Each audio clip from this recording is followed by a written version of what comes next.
I see the born of no return. Sister, hey now, can't you see we're rushing for the end? I see the point of no return.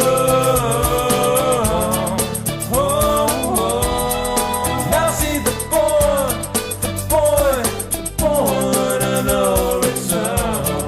It's just ahead.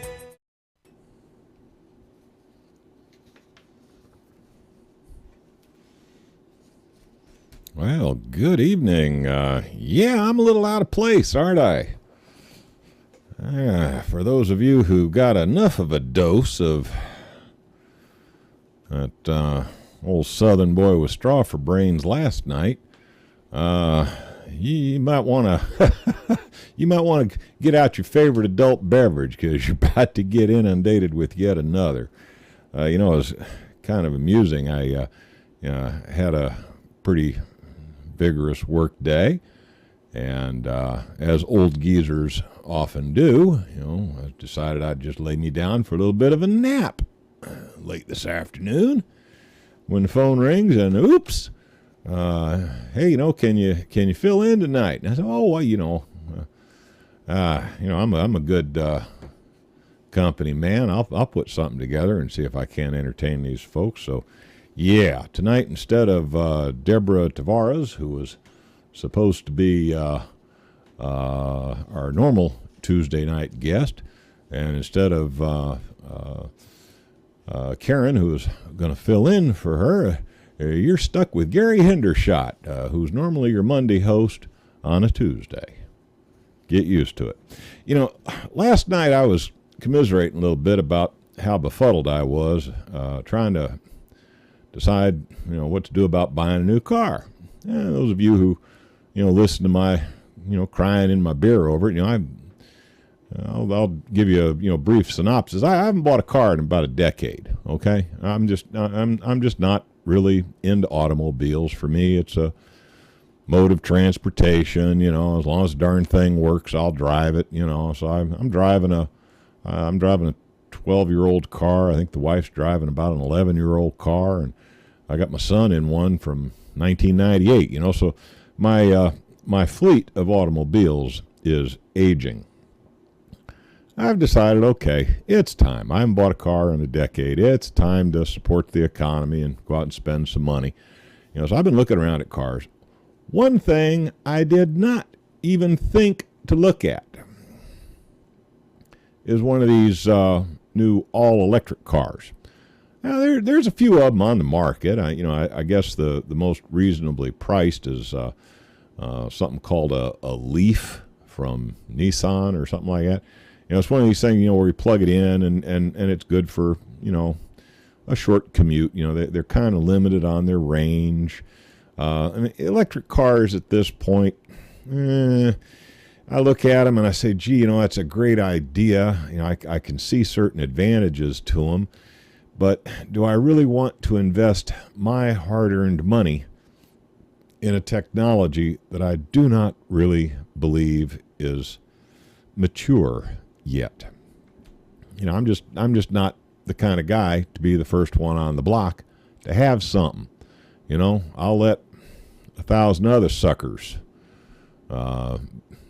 be the beta testers, and once they've ironed out all the wrinkles, I'll look at it and I say, okay, if it makes sense, I might go ahead and be a player. One of the things that kind of concerns me about the current generation of all electric cars, and even the hybrids, the ones that have a gasoline engine that charges up a bank of batteries, kind of like the Toyota's got a couple that they sell. One of the ones that I thought was rather appealing was the what they call a hybrid Camry. I looked at that and I said, that's not a bad idea, but they're dependent on a battery technology that uses lithium. These batteries are kind of temperamental. The reason they use them is because for the size and weight of the battery pack, They have a pretty good energy storage density. That means, they can take more of a charge than more traditional batteries. And your gasoline-powered automobile, you've got a battery. The only job it has to do is crank over the motor and get it started, right? It's not like you're depending on that battery to actually motivate you down the road. All it's got to do is start the engine. So the old-fashioned, tried-and-true lead-acid battery technology that we've been using, since the early days of the telegraph. I mean, we're going back to the mid-1800s. That's how old that technology is. That tried-and-true technology works very well in your gasoline-powered car because, battery really doesn't have to do much. It just has to be there with a reserve charge, just enough to get that engine started. Once the engine gets started, the engine turns an alternator. The alternator recharges the battery, and everything's fine. Works great. But when you start actually depending on the battery to replace gasoline as the fuel to motivate you down the road, now you have a different concern. You need to be able to store enough energy in that battery so that you can get decent range out of a charge. I mean, one of the biggest problems you might have if you buy one of these all-electric cars, not the hybrids. The hybrids work a little differently, but if you buy one of these all-electric cars, is what do you do if you have to take a long trip? Those things, some of them only have a range of about, 80 or 150 miles or something like that. And when you run out of juice, you got to plug the darn thing in and wait for hours before you're ready to get back on the road. It's not like a gasoline car where you run out of gas, you pull into a gas station, 20 minutes later, you got your windshields washed, you got your tires pumped up with air, and you're back on the road. No, these darn all-electric cars, you require a considerable period of time to bring them back up to a charge so you can then, repeat the effort and go for a long distance. For short-range commuting, for inner-city delivery vehicles, for that type of use, the current generation of all-electric type car probably isn't such a bad idea. I'm just worried about those darn lithium batteries because, I don't know if you followed the news about the Teslas that keep catching. Now, Teslas are sweet. I mean, it's a good-looking automobile. It's made here in the United States. They got a really sexy little sporty coupe that's got eye appeal. I mean, it's got everything that a high-end auto buyer would want. But they use these darn lithium batteries. And lithium batteries have been known to ignite, explode, catch fire. Not only that, but it requires a rare earth material that is somewhat precious. So the materials that go into the construction of these batteries are the type of thing that folks might go to war for. Kind of like in Afghanistan, where they have a large deposit of lithium, which at this point I suspect the Chinese will get to exploit. That's neither here nor there. Just before I got on the air tonight, a fellow that I keep in communication with, who's very, very active in alternative energy circles, runs a website called Revolution-Green, revolution-green.com. Sent me a very nice article that indicates that a Japanese firm has come up with a new type of battery that apparently offers the same kind of performance, perhaps even better performance than our current lithium-type batteries, but uses a different kind of chemical process. And the active materials in this battery appear to be carbon. CO2, global warming, carbon, reclaim the carbon, makes a light go on over my head. It's called a Ryden battery, R-Y-D-E-N. Ryden battery balances a breadth of consumer demands previously unattainable by single battery chemistry, including performance, cost, reliability. Now, of course, this is a sales pitch. So, right now you got to take this with a grain of salt, okay? You got to take this all with a grain of salt. I mean, as soon as I can, my traditional method of reality checking this is, the day I can walk into Walmart, put my credit card down, walk out with some in a bag, that's when I believe it. But right now, they're making some very, very interesting claims for this thing. W.A.N, D-O-U-K-A-N-I, the CEO of an outfit called Power Japan Plus, had this to say. He says, the W.A.N dual carbon battery is the energy storage breakthrough needed to bring green technology like electric vehicles to market. Now, he's trying to sell you on this battery technology. He's trying to sell people like Tesla and people like Nissan, who builds that little Leaf thing. He's trying to sell Toyota, who makes the Prius and the hybrid Camry. He's trying to sell these guys on the idea of switching over to these batteries from the lithium type. So, as you listen to this, you got to remember, we are talking about a sales pitch here. But if it proves out, this might just be the technological breakthrough that a caveman like me might have been waiting for, to actually give electric cars and or perhaps a hybrid type car a second look. All of a sudden, the concerns over those darn lithium batteries catching fire or blowing up in an accident or something, it's gone. Reliability, first ever high performance battery that meets consumer life cycle demand, rated for more than 3,000 charge-discharge cycles. Safest high-performance battery chemistry ever developed. The W.A.N battery eliminates the unstable active material used in other high-performance batteries, greatly reducing fire and explosion hazards.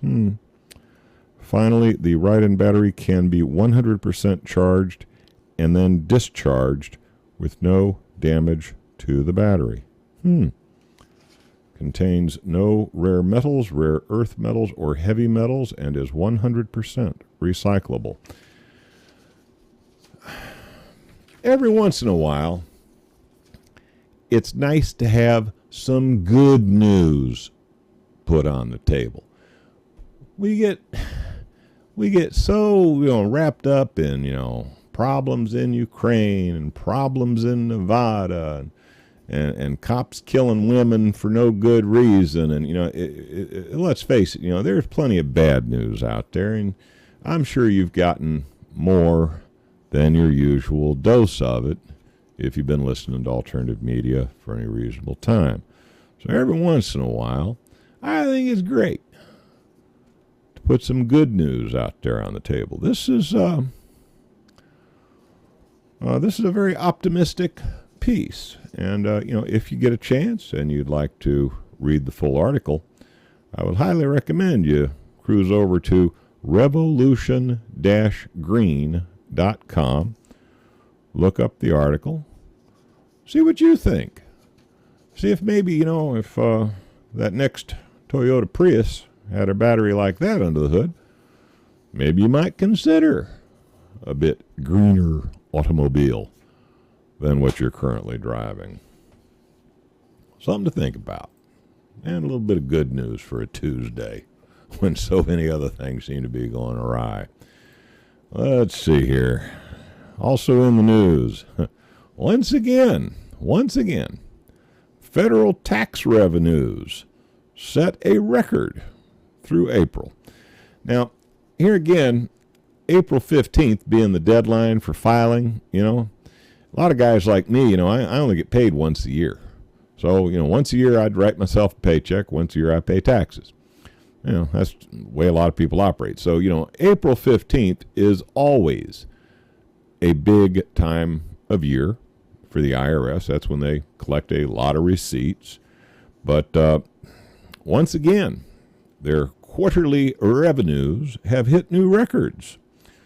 Federal tax revenues continue to run at a record pace in fiscal 14, as the federal government's total receipts for the fiscal year closed April at $1.7 trillion. Damn, that's a lot of zeros, according to monthly Treasury statement. Despite this record revenue, now see, got you all excited, with some good news. Hey, the Fed's got plenty of money. We're okay, right? Wrong. Despite the record revenue, the government still ran at a deficit of $306 billion. So, it doesn't matter how much money you give these pigs. All you liberals out there, all you socialists out there, Webster Tarpley, are you listening to me? It does not matter how much money you give these SOBs, they will spend more.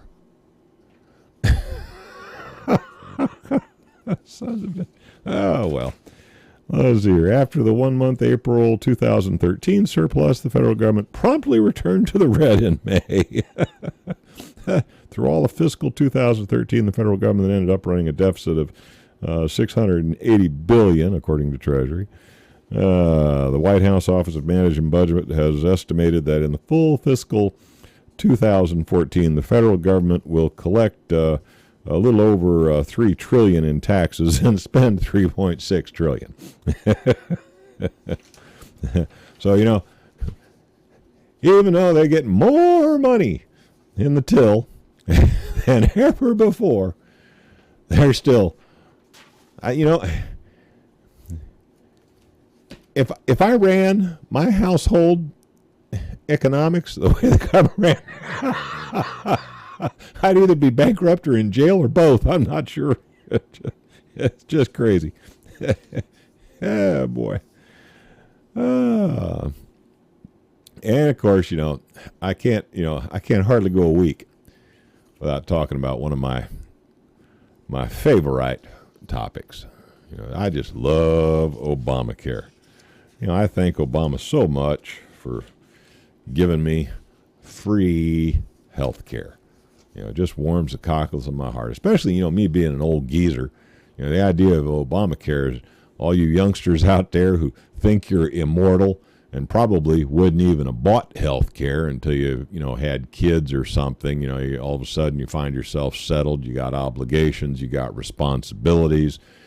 That's when people usually enter the marketplace for health care. All of a sudden, I've got a mortgage, I've got a car payment, I've got a wife, I've got a couple of kids. Oh, my God, what would happen if, I took ill and was out of work for a little while? Oh, I could lose everything. That's when people normally buy health insurance. The young kid, 20, 25, just got out of college, just starting out. He doesn't have 2 pennies to rub together, has no real commitments other than to his own survival. Those youngsters, they feel like they're immortal anyway. Nothing's ever going to get them. You think they buy health care? No, not on purpose. If they happen to take a job where it's included as part of the compensation package, they shrug their shoulders and say, sure, I'll take it. But they don't even think in terms of a need for health care. The idea of Obamacare is to smack those youngsters in the back of the head with a 2x4 and say, hey, guess what? You got to buy you some Obamacare to pay for the old geezers like Gary who need it. Yeah. Doesn't that make a lot of sense? Yeah, let's rob from one generation to pay the next. That's the idea behind Social Security. It sounded like a great idea back when you had 10 working people supporting every one Social Security retiree. Now that it looks like we've got 1.8 working individual to support each Social Security retiree, the Social Security system is starting to look pretty sickly. But, we're going to do the same old Ponzi scheme we did with retirement with health care. What is the definition of insanity? Doing the same thing over and over again, expecting a different result. That is the definition of insanity. Don't you just love Obamacare? Yeah. You thought Healthcare Gov had problems. A handful of state-run exchange websites, which cost nearly $500 million to build, still don't work. Nearly 7 months after they first went live. Largely inoperable state exchange websites in Maryland, Massachusetts, Oregon, and Nevada have racked up $500 million. Politico first reported. Millions wasted on broken Obamacare websites. Maryland will spend an additional $40 million to save its website, which has already cost $90 million.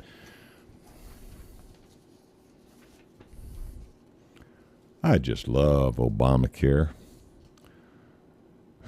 Taxpayers will have to pay whether their state-based exchange fails or not. A senior fellow at the Conservative Foundation for Government Accountability.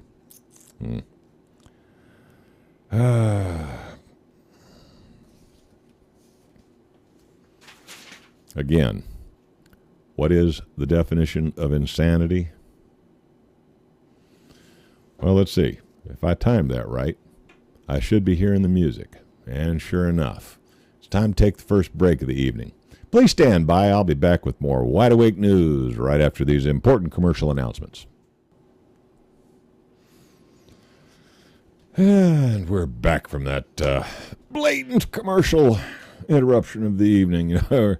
Apparently my little ramblings about automobiles and electric cars got a little bit of discussion going in the chat room. They're talking in there about how nowadays these new automobiles, everything under the hood in these things is controlled by computers, and they're oh my goodness, if somebody did an EMP, none of our cars would work. And they're right. The computer controls in these newfangled automobiles, an EMP, it could knock them out easy. What people forget is that, there was a day, when there was this thing called a mechanical distributor, and we had contact points, and you used a timing light to time the automobile instead of a laptop computer. And those old cars from the 60s and early 70s, those things, granted, they might not have been as efficient and so forth as the modern cars, but they were darn near indestructible. Go ahead, have your EMP. As long as I got gasoline, my car will go. Oh boy! But yeah, sure, they could build an EMP-proof car, but the reason they have evolved in the direction they have is, in theory, to meet all these government regulations about emissions and fuel efficiency and all that. And I will grant you, those old cars back in the 60s and 70s. I had a 1968 Lincoln suicide door job back in that period in time. I think I had an early 70s Lincoln. I had a big Ford wagon that I think was about a 72 at some point or another. So, those old cars like that, there were some great old cars. They were very comfortable riding. You just kind of, float down the road back in the days when the roads were actually smooth. I'm not sure how they'd run on these new, tank trap highways we got. But, the one thing about them is they did not get the kind of gas mileage we're accustomed to today. Nowadays you buy a full-size automobile, you're kind of expecting to get high teens, maybe low 20s per gallon, I think, my Buick LeSabre gets 20-ish, and by today's standards, that's a fairly large car. Back in the day, that would have been considered a subcompact. Nowadays, it's considered full size. But we have come to expect a certain level of fuel efficiency that those old cars just would not deliver. I think my old Lincoln got somewhere between 4 and 6 miles to a gallon of gas. Now back in the day, we didn't care because gasoline was 25, 30, 40 cents a gallon. I remember when the Arabs hit us with the oil embargo in 73, and gas all of a sudden skyrocketed to 72 cents a gallon. We about had heart failure. Because, one day it was, 50, 60 cents a gallon, and the next day it was like 75 cents a gallon because the Arabs whacked us in the back of the head. So, yes, I truly admire some of those old automobiles from the 60s and 70s. Some of them were handsome automobiles. They rode nice. They had a lot going for them. But there's also a lot to be said for the modern automobile, even giving its weaknesses concerning an EMP. Let's just cross our fingers and hope we don't get an EMP. Let's get back into some news here. You know, a lot's been said about Ukraine. And a lot of people, just scratching their heads trying to figure out, why do we need to be there? What is the big incentive? What's the deal? Why does the United States have to butt in to business of people, on the other side of the pond that we really don't have any historical ties to? I mean, frankly, they've always been much closer to the Russians than to us. Why is it so important that the United States involve itself with Ukraine? Well, this article out of the Moscow Times. Now, again, consider the source. Consider the source of this material. This material comes out of the Moscow Times, so obviously it's going to have a little bit of a spin, but the basic facts are correct. Let me read you a little bit of this article. Came out today from the Moscow Times. The youngest son of U.S. Vice President Joe Biden, Hunter Biden, has been appointed head of legal affairs at Ukraine's largest private gas producer. A move, he said, would benefit Ukrainian and the country's economy. In a statement published Monday on his website, Burisma Holdings announced Hunter Biden would join its board of directors and head the company's legal unit. As a new member of the board, I believe that my assistance in consulting the company on matters of transparency, corporate governance, and responsibility, international expansion, and other priorities will contribute to the economy and benefit of the people of Ukraine. I'm going to let that sink in for a minute, okay? We spent $5 billion influencing a coup d'etat in Ukraine. So Joe Biden's kid could get a job that included a key to the executive washroom? No, I refuse to be that cynical. I flat refuse to be that cynical. I think what you're seeing here is you are seeing the tip of the iceberg. The camel has got its nose under the tent.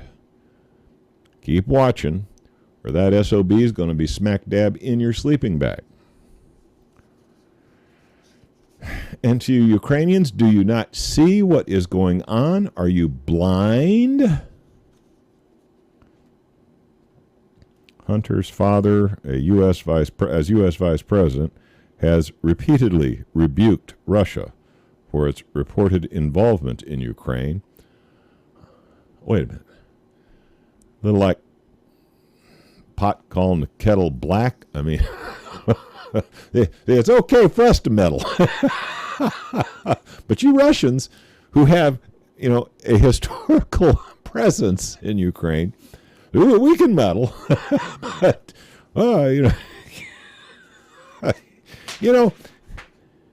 if it wasn't for the fact that people are dying in Ukraine, I mean, this is some serious stuff.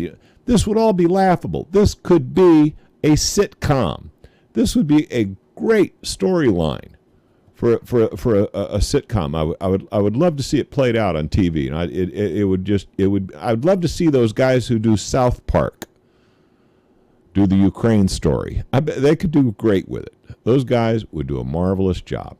But yeah, congratulations, Hunter Biden, on your appointment to, corner office, secretary, keys to the executive washroom. Congratulations. Good job, youngster.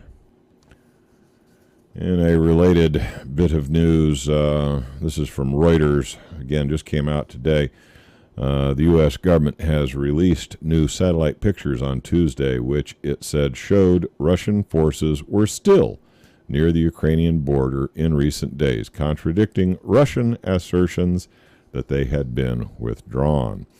President Putin announced last Wednesday that the troops had moved, but NATO and the Russian states both said they had seen no signs of a Russian withdrawal from the frontier. NATO officials have previously estimated Russia has around 40,000 soldiers close to Ukraine's border, exacerbating the worst East-West crisis since the Cold War. The commercial satellite photos published by the U.S. State Department and on the U.S. Mission to NATO's Twitter account showed what appeared to be about 20 Russian helicopters near the Ukrainian border. Alongside it, the U.S. government published another image, same area, on March 26, also showing helicopters. All right. Now this report comes out of Yahoo.com, and of course, Reuters is the source of the article. Which side of the ball game is Reuters promoting? Yes, the Russians may indeed be prepared for contingencies that could happen in Ukraine, but are they really staging for an invasion? We'll be back right after this last break of the evening. Stand by.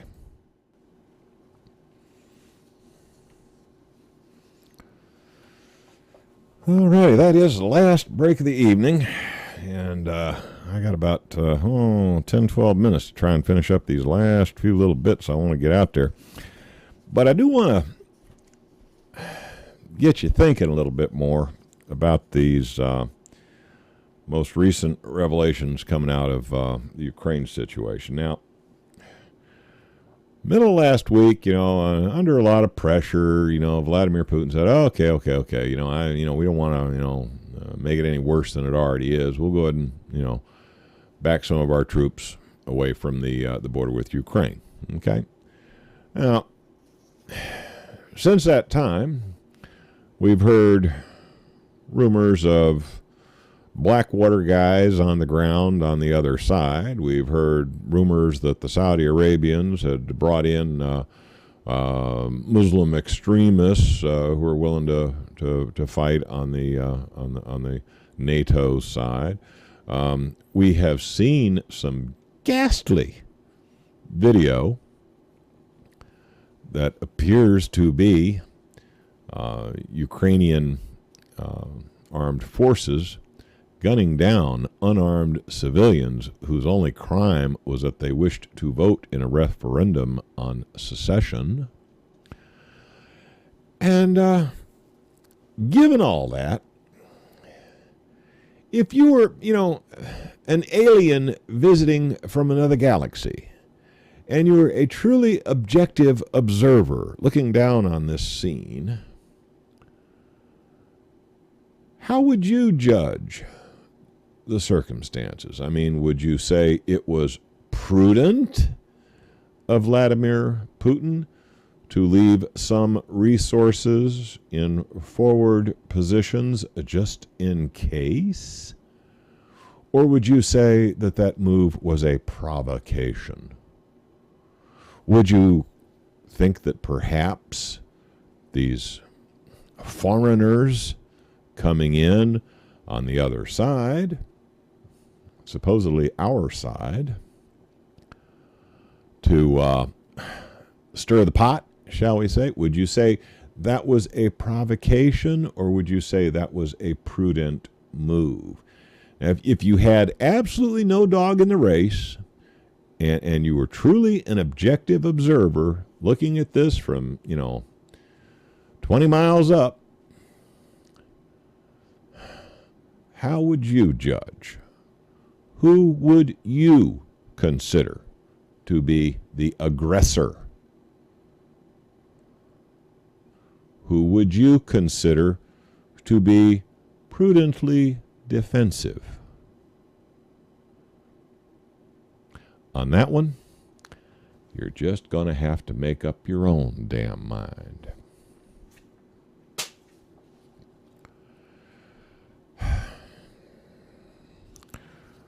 News out of Japan, and particularly surrounding the Fukushima incident is generally bad. The government of Japan keeps trying to put paint a rosy picture, and they keep saying everything's fine. Basically, they've put kind of an iron fist on their news media over there, so it's very difficult to get reliable information from journalists who are boots on the ground. Okay? That's just a fact of life. They have pulled a curtain over the Fukushima incident. Even though Japan is supposedly one of our allies, even though they supposedly have a constitution that is somewhat patterned after ours, and even though they supposedly have freedom of speech, freedom of expression, freedom to investigate government corruption and make their findings known, even though they supposedly have those rights, there have been people in Japan busted and jailed for putting information out related to Fukushima. They have basically branded it with national security. That's how governments do it. All they got to do, they put it under a veil of national security, and all of a sudden, even telling the truth becomes a crime. Well, how many of you out there are aficionados of either Japanese cuisine or perhaps a Japanese art form known as manga? Okay, does that ring any bell? Any of you? Okay. Well, there is a very popular publication in Japan that actually does pretty well here in the United States. It is published in English. It's called Oishinbo. Okay? And frankly, if you catch the OISHINBO, if you look that up using your favorite web browser, you'll find a number of sites on the internet where you can purchase copies of this publication. Now, it's in many regards, it's a very lighthearted romp through Japanese cuisine. The idea is, they tell a little story, they have a little cartoon that goes with it, done in the manga form, and it shows how to prepare traditional Japanese dishes, and it's really a very popular publication. It's quite nicely done. Well, here's a little bit from an article out of RINF.com. A long-running cooking manga, best known for the adventures of a culinary journalist, has gotten into hot water with the central and local government with its less than stellar depictions of the Fukushima nuclear disaster. In the latest, a mashup of the Japanese words for delicious and gourmand, a character based on the real former Futuba mayor, warns that many locals suffer from symptoms of radiation exposure. Now, to be fair, I'm not even going to try to pronounce some of these Japanese names, but this one fella is criticizing the response from the plant operator of the Tokyo Electric Power Company. Basically, what has until recently been a fairly neutral publication that kind of specialized in a lighthearted presentation of Japanese cuisine has all of a sudden gotten political. And let's face it, the truth is the truth is the truth, and it's going to get out somehow. Edward Snowden proved that to the NSA. So, this is the government's point of view on this. The depiction could severely damage the agriculture, forestry, fisheries, and tourism industries of the Fukushima region. Duh. Is Fukushima on your vacation schedule for this year? You going to stay in one of those, glow-in-the-dark motels? The prefectural government submitted a formal protest against the publisher of the Manga Weekly for the nosebleed scene. Apparently in one of the scenes, somebody who visits the area comes back, their nose is bleeding. We definitely cannot tolerate the descriptions. Now see, the argument of the government is they're coming out saying, well, there are no doctors who say that anybody in Japan has suffered from radiation sickness. Then on the other hand, they have basically held a club to every doctor's head saying if you report anything related to radiation, you're going to lose your license, you're going to lose everything. We're going to whack the living daylights out of you. Okay, so all the doctors are under threat of severe injury if they tell the truth, but then the government uses that lack of reporting to say, well, 99.999% of doctors in Japan say there is no evidence of anybody being affected by radiation poisoning. Yet if you get on the ground and talk to the locals, they've got all the classic symptoms. They've got bleeding from the rectum. They've got bleeding from their sex organs. They get bloody noses. Their hair is falling out. I mean, these people are sick. And the government of Japan is not just ignoring it. They're doing worse. They're covering it up, and they're sending these people home to their contaminated prefecture to die.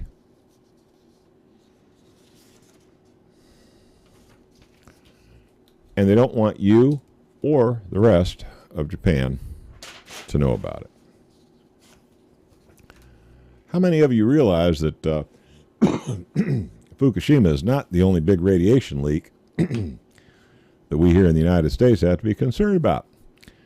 How many of you are aware that we in the United States have our own mysterious radiation leak going on in New Mexico? This is an AP report out of Carlsbad, New Mexico, and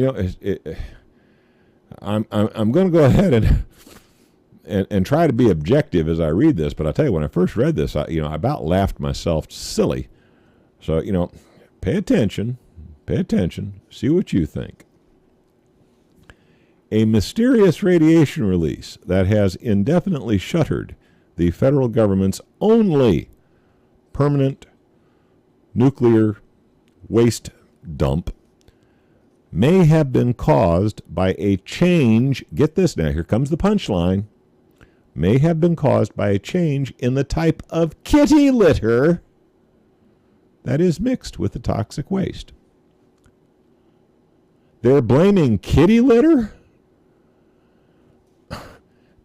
I'm sorry, when I read that, I laughed hysterically. I hope the joke translates well, and I hope that, the audience right now is getting a little bit of a belly laugh out of this. Anyway, that is one of the theories that officials are exploring as they investigate the February 14th leak at the Waste Isolation Pilot Project in southeastern New Mexico that contaminated 21 workers with low levels of radiation. Now, the way I heard it, there was a considerable airborne plume that came off of this thing. And they were talking about potential for exposure over a large part of New Mexico. Here in this article released by Associated Press, they're talking about, 21 workers were exposed to minor levels of radiation. Okay. Jim Kanka, a scientist who worked at the facility from 2000 to 2010, told them he believes a change from non-organic to organic kitty litter. So, good Lord, don't use organic kitty litter on your nuclear waste, or it could go critical. Oh, well. Hey, thank you so much for your patience with me tonight. I hope you enjoyed tonight's presentation, but I'll tell you, I'm hearing the music in the background, so that's it for me. I'll see you next Monday. Good night, all. Ooh,